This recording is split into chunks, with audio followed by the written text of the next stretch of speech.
The Fate CCC event will be FGO's largest and most elaborate event by far, so let's analyze all those juicy new servants coming along with it. Hello everyone, Sobroni of G&A Reviews here, and in today's spotlight we'll be taking a look at the only servant with more dangerous feat than Okita, Melt. We'll be examining her stats and skills, as well as going over pointers on how to utilize her effectively, and an overall grade comparing her to how she stacks up to the other 5-star servants. Now, onto Melt's stats. Melt has a max HP of 13,402 and a max attack of 11,692. When compared to other alter egos, Melt has both average HP and attack stats. Outside of her class though, she has below average HP when compared to the other 5-star servants, but slightly above average attack. Overall, her stats are just average and work best for a balanced character, having just enough attack to do some good damage, while just having enough HP to take a beating without any glaring weaknesses. Taking a look at her skills, her first skill is Crime Ballet rank A. It applies evade 2 times for 3 turns, and also grants between 5 and 15 crit stars depending on level. Her second skill is Sadistic Streak rank A. It increases her attack for 3 turns between 10 and 30% depending on level, but as a demerit it decreases her defense for 3 turns by 10%.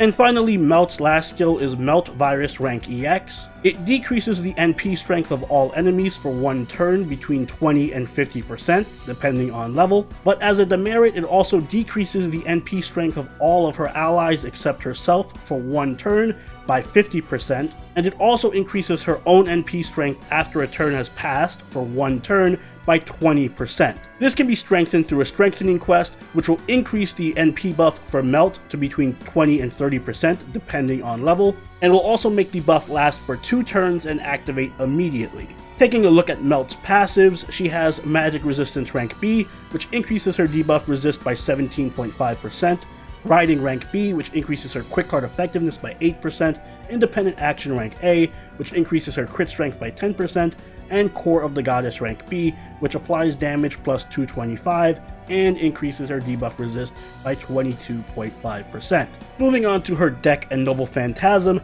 Melt has a Quick Buster deck with Quick Arts Buster and a Quick Noble Phantasm. Her Noble Phantasm, Saraswati Melt Out, deals significant damage to a single enemy with between a 1200% and 2000% damage modifier depending on level. It also removes all buffs from the enemy, and increases her own quick card effectiveness for 3 turns between 10 and 30% depending on overcharge. Taking a closer look at her cards, we see that her quick card hits 4 times, her arts hits twice, her buster card hits 1 time, and her extra attack hits 6 times. She has an NP gain rate of 0.92% and a star rate of 10.2%.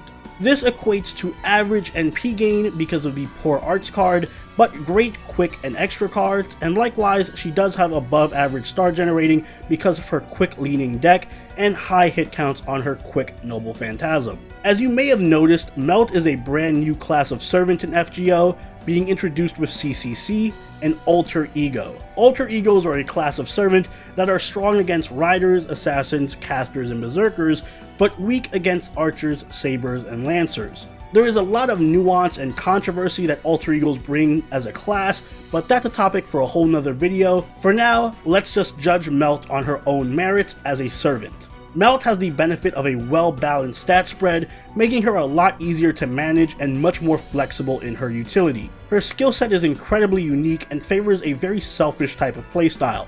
Her first skill, Crime Ballet, is her major defensive skill, and it operates like a mini protection from arrows.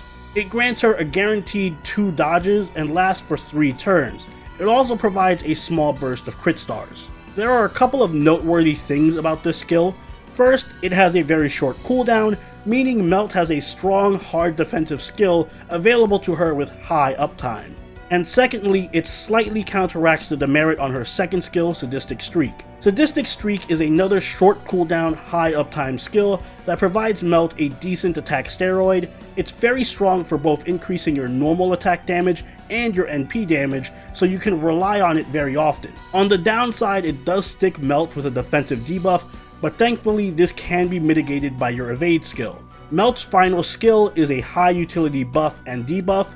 Melt Virus grants a strong NP damage buff to Melt while also cutting your enemy and other ally NP damage in half. A lot of times using this defensively can save your life, and when you account for Melt's evade skill, she's surprisingly tanky.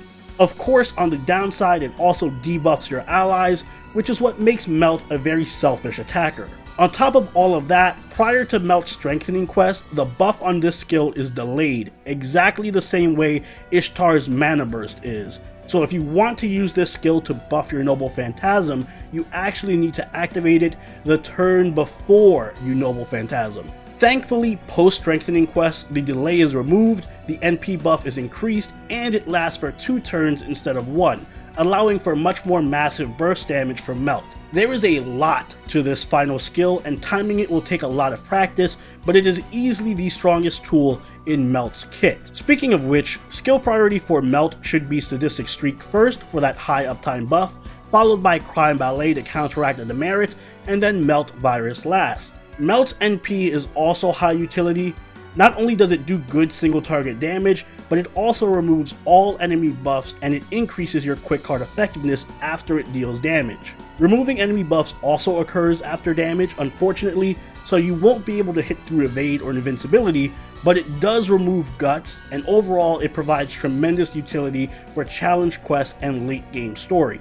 As a quick servant, she does a decent job of star generating and has good star weight, so she's going to crit often and is somewhat self-sufficient. In fact, with crits and minimal support, Melt can even Noble Phantasm on back-to-back turns for explosive damage. Even without crits though, her normal attacks are quite damaging thanks to her high uptime attack buff. She also has great hard defense with Crime Ballet, and Melt Virus provides a unique defense utility as well.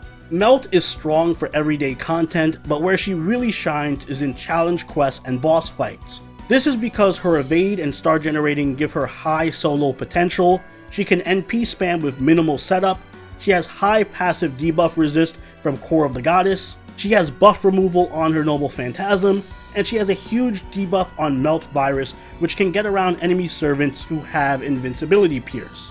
Melt Virus combined with Mosh or Waver's defensive buffs, for example, can trivialize even the strongest enemy Noble Phantasm. There is a lot to say about Melt because she is one of the most mechanically complex and versatile servants in the game. But because of that complexity, she does have a very steep learning curve, and mistiming her skills can completely ruin your team.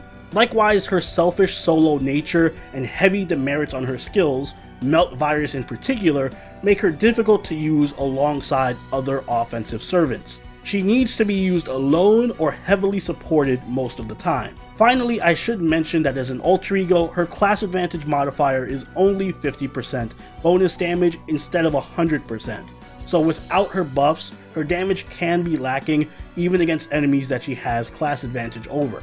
Moving on to team comp, Melt doesn't get along too well with other offensive servants, so you primarily want to surround her with supports. Either supports that can further buff her, or supports that can keep her alive for longer fights. The best buffers to use along with Melt are Atlante, Edison, and Wu. Atlante is a strong star generator that also packs a huge quick buff. Both can really improve Melt's DPS. Edison can also provide stars for Melt, but in addition, his concept improvement works well with Melt's Noble Phantasm, and his post-strengthening Noble Phantasm and defense buff synergize well with Melt Virus. Finally, Wu is one of the best quick supports in the game, pre-Scotty, and she will be coming out fairly soon in NA. For defensive supports, the two biggest standouts are going to be Mosh and Jean. As I mentioned, Mosh's defensive buffs are great complements for Melt Virus, and together they can nullify most enemy Noble Phantasm damage, while Jean's true name revelation further stacks with Melt Virus,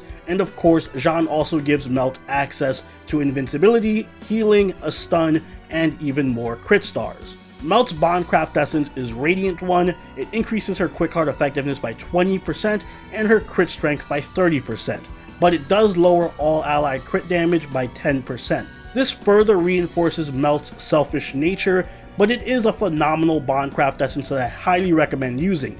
The demerit is usually irrelevant because you generally won't be using Melt alongside other offensive crit servants. Other than her Bondcraft Essence, you're going to want to use craft essences that just bolster your damage, like Imaginary Around, Golden Sumo, Heaven's Feel, or Wolves of Mibu. Imaginary Around and Heaven's Feel are going to greatly bolster your NP damage, while Golden Sumo and Wolves of Mibu are good for boosting your regular attack damage. If you want to specialize in crit damage specifically, then I suggest going with craft essences like Talk of the Hot Sands or Castle of the Sun. Castle of the Sun is great if you don't have a star generator, while Talk of the Hot Sands helps if you do have a star generator that has a high star weight like Jack or Atlanta. For future proofing, Someday in Summer is a staple for getting off a powerful NP quickly. Overall, Melt is a very balanced and self-sufficient servant that can excel in late game content. She has decent stats, a very versatile toolkit for dealing with nearly any situation, good damage, great defensive utility, and a strong synergy with many common and top tier supports. However, she doesn't play well with other offensive servants, which makes team comps with her limiting. Her skills are high risk and have a difficult skill curve to learning how to use them, and because of her class, her damage potential is limited and won't hold up against top tier riders, assassins, or casters who can easily fill in for her if you have them. But all that said, she gets an A from me. She is a top tier servant overall in my opinion, possibly the best of the alter ego class, and her utility and versatility for challenge quests and outside of them is practically unrivaled. Plus, she does scale tremendously well into late game and only becomes more relevant as the game becomes more difficult. And those are my thoughts on Melt. She is the perfect intro to the alter ego class, but as always, let me know what you think in the comments below. Don't forget to leave a like if you enjoyed the video, and consider subscribing if you really enjoyed the video. Join the party over at our Discord, chill with us on Twitch, and follow us on Twitter. And I'll see you all in the next Servant Spotlight. Soberoni out. Later.